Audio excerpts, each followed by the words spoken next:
अगर आप चाहते हैं कि आपको हर महत्वपूर्ण खबर सबसे पहले मिले तो हमारे चैनल तिजारा मीडिया को लाइक और सब्सक्राइब करें। राजस्थान में आंधी बारिश का अलर्ट जारी। राजस्थान के 16 जिलों में अगले 3 दिनों तक आंधी और बारिश की चेतावनी है, जबकि जयपुर, जोधपुर, जैसलमेर और बाड़मेर में लू चलने की संभावना है। मौसम विभाग ने लोगों को सतर्क रहने की सलाह दी है। कोटा छात्रा आत्महत्या पर सुप्रीम कोर्ट की नाराजगी। कोटा में नीट की तैयारी कर रही एक छात्रा की आत्महत्या पर सुप्रीम कोर्ट ने राजस्थान सरकार को फटकार लगाई है। कोर्ट ने पूछा कि कोटा में ही छात्रों की आत्महत्याएं क्यों हो रही हैं और सरकार क्या कदम उठा रही है। रणथंभौर में अवैध खनन पर सुप्रीम कोर्ट की चेतावनी। रणथंभौर में अवैध खनन को लेकर सुप्रीम कोर्ट ने राजस्थान सरकार को अवमानना की चेतावनी दी है। कोर्ट ने कहा है कि अगर खनन नहीं रुका तो सख्त कार्रवाई की जाएगी। जयपुर सेप्टिक टैंक हादसा। मानवाधिकार आयोग का संज्ञान। जयपुर में सेप्टिक टैंक साफ करते समय 2 मजदूरों की मौत के मामले में मानवाधिकार आयोग ने संज्ञान लिया है। आयोग ने कलेक्टर, पुलिस कमिश्नर और कंपनी मालिक को नोटिस भेजा है।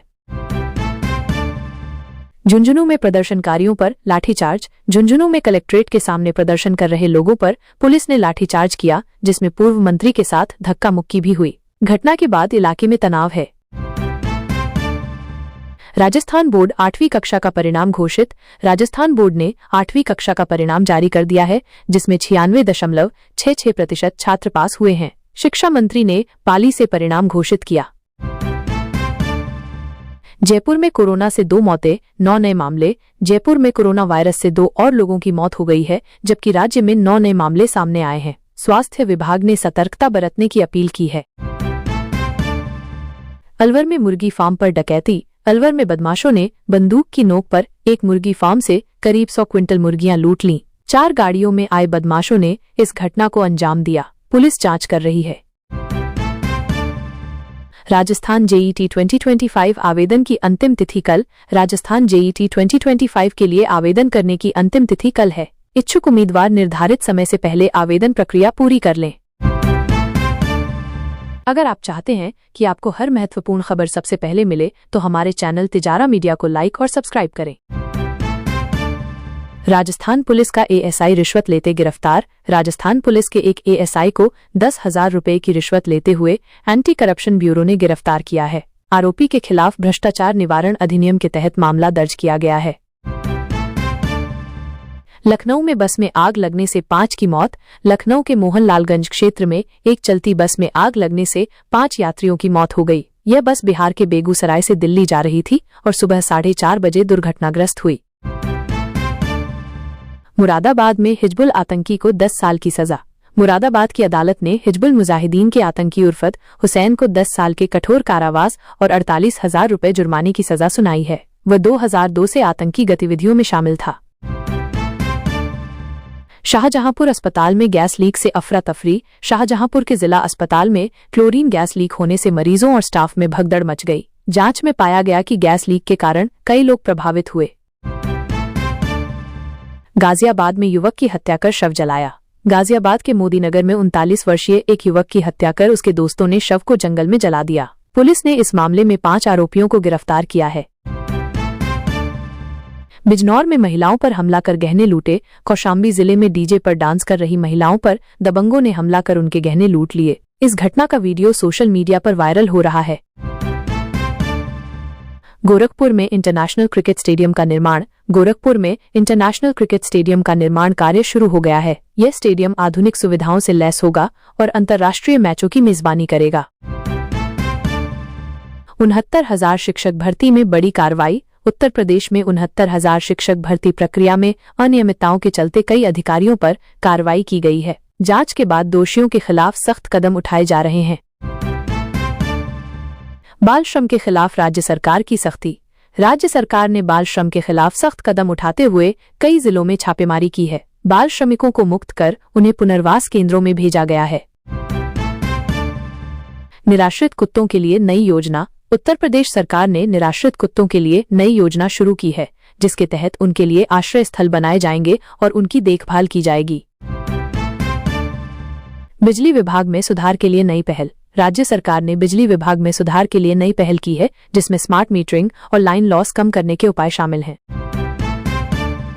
पंचकूला में एक ही परिवार के 7 लोगों की आत्महत्या। पंचकूला के सेक्टर -27 में एक कार में एक ही परिवार के 7 सदस्य मृत पाए गए। पुलिस को कार से एक सुसाइड नोट मिला है जिसमें भारी कर्ज का जिक्र है।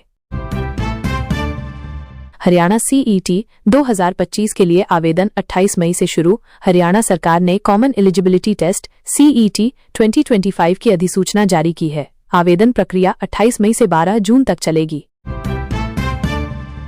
MSME सेक्टर के लिए 170 करोड़ रुपए की क्लस्टर विकास योजना।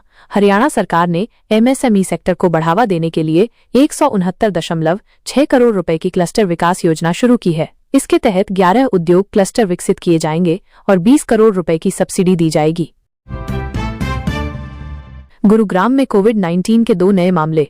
गुरुग्राम में कोविड-19 के 2 नए मामले सामने आए हैं, जिससे कुल सक्रिय मामलों की संख्या 6 हो गई है। स्वास्थ्य विभाग ने सतर्कता बरतने की अपील की है।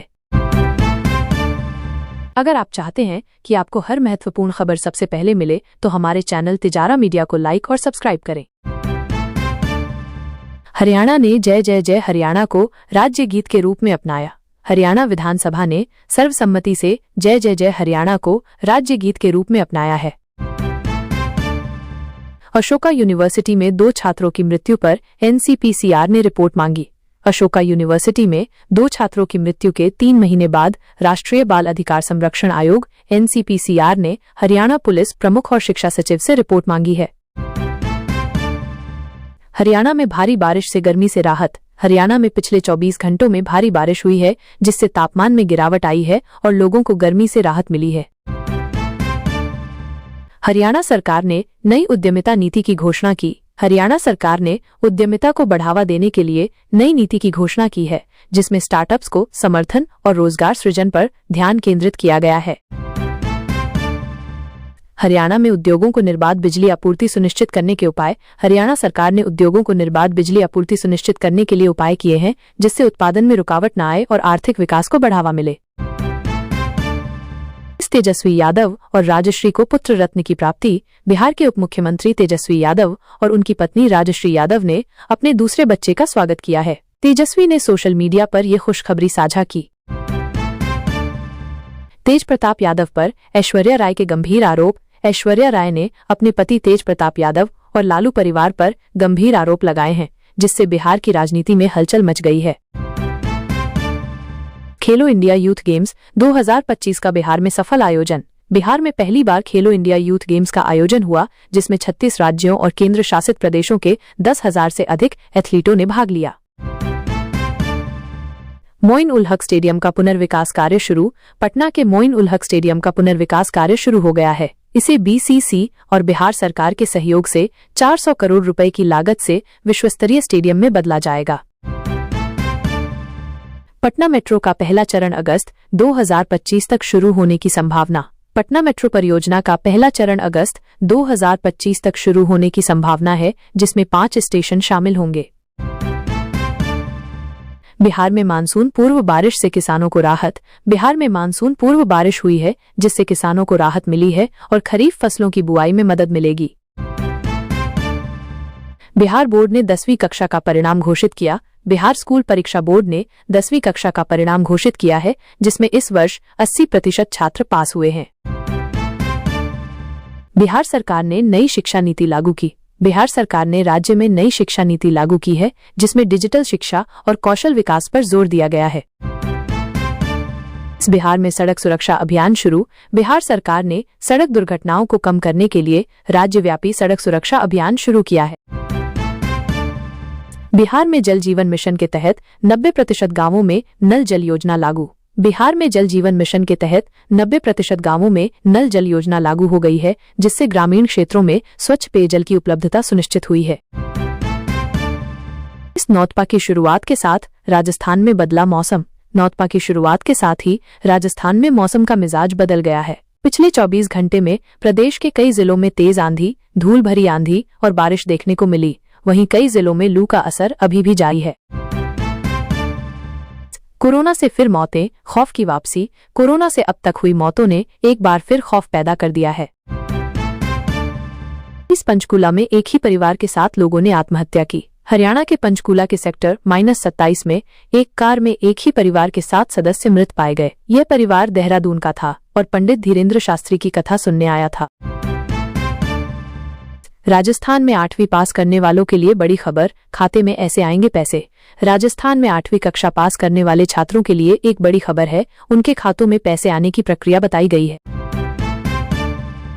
बेटी के जन्म से लेकर शादी तक पूरा खर्चा उठाएगी योगी सरकार। उत्तर प्रदेश में योगी सरकार ने बेटी के जन्म से लेकर शादी तक का पूरा खर्च उठाने की योजना बनाई है। इसके तहत 12वीं पास करते ही बेटी के खाते में 25,000 रुपए आएंगे।